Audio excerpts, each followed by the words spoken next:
Hey everyone, and welcome to video number 5, where we'll be discussing the influence that China had throughout East Asia.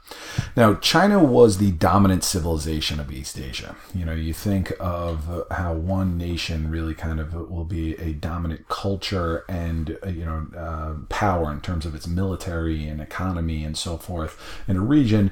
You know, you think of the way that the United States has been in the Western Hemisphere for, certainly the last 100 years or so.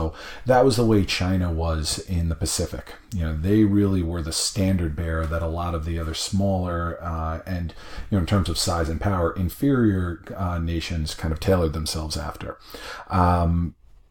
Especially when it came to government and philosophy. They had extensive influence in countries like Korea, Vietnam, and Japan.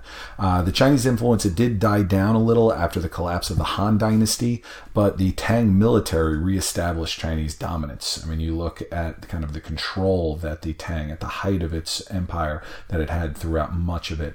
The gray lines, those are the current national borders that you have.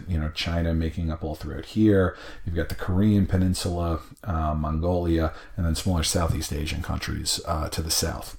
So the first one to look at here is Korea. So here's the Korean Peninsula. And you notice that Korea is not shaded kind of that greenish blue color like the rest of them. So you think, well, how was it that Chinese was in control of them? Well, technically they weren't. They were able to resist total Chinese dominance of the peninsula. And they were able to do this largely through the strength of the Silla dynasty.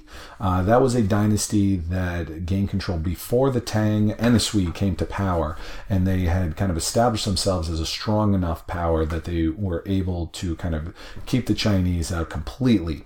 Basically, they reached a compromise. China would not keep military in Korea, and then Korea would become a tributary state. Right? They would have to send delegations and emissaries to the Tang court periodically, and they'd have to pay tribute and kowtow and do all that stuff.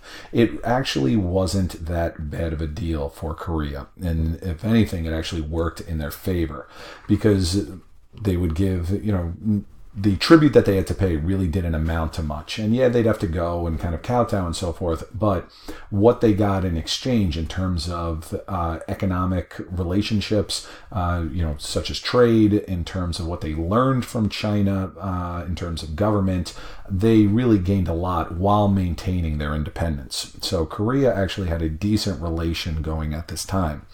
Vietnam, on the other hand, was a little different. Now, here's a kind of the modern borders of Vietnam. It's a kind of a very thin island on the South China Sea. You've got Laos, Thailand, and Cambodia to its west, and you got China up here to the north. So the area that we're looking at on this map is down in this neck of the woods. Okay, this shaded area is within modern borders of Vietnam. The Vietnamese were known as the Nam Viet back in those days. And while they were dominated by China, they learned an awful lot from them and adopted many Chinese customs and practices. They never fully accepted the Chinese as being their overlords, and they actively resisted them. They actually won independence from China in the 10th century when the Song comes to power. And the last area to talk about here is Japan. Now, let's look at the Japanese map. We'll leave those up. That's not a big deal. China never invaded Japan. The Sea of Japan, it kind of gave the best of both worlds for China. It wasn't that big of a sea area that it was difficult for the Japanese to travel across it and have regular relations with the Chinese, both trade and diplomatic relations with them. But it also was enough of a barrier that it prevented the Chinese from staging any large-scale invasion.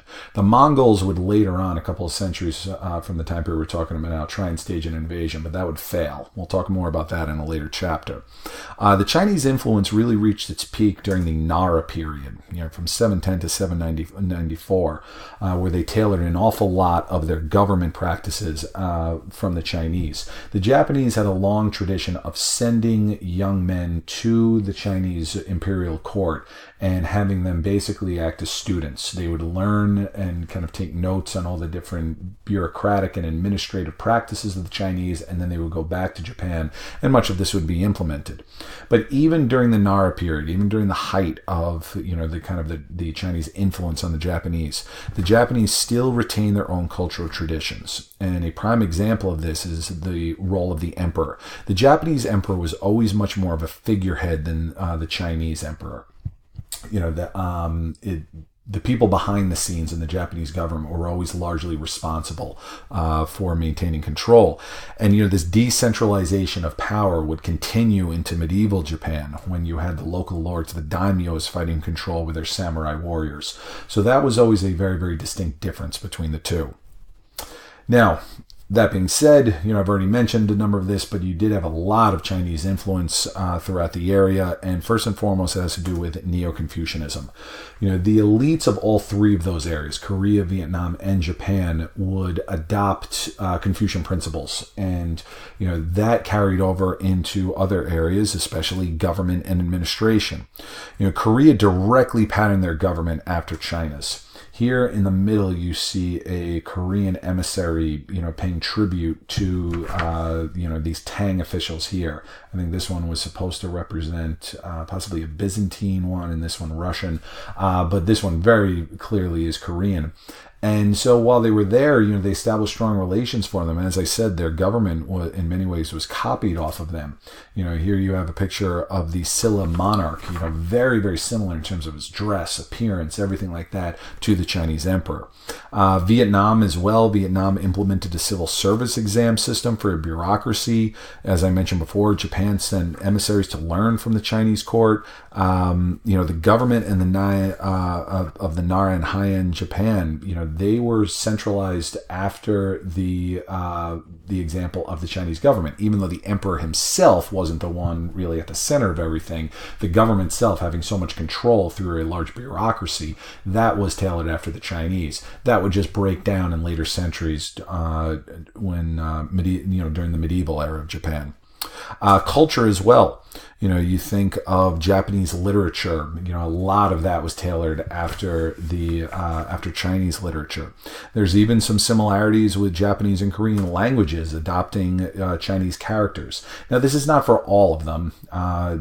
Chinese, Japanese, and Korean are three distinct languages, and Japanese characters on a whole, are very different from Chinese characters, but they did start to adopt certain characters from the Chinese because of the influence that China had.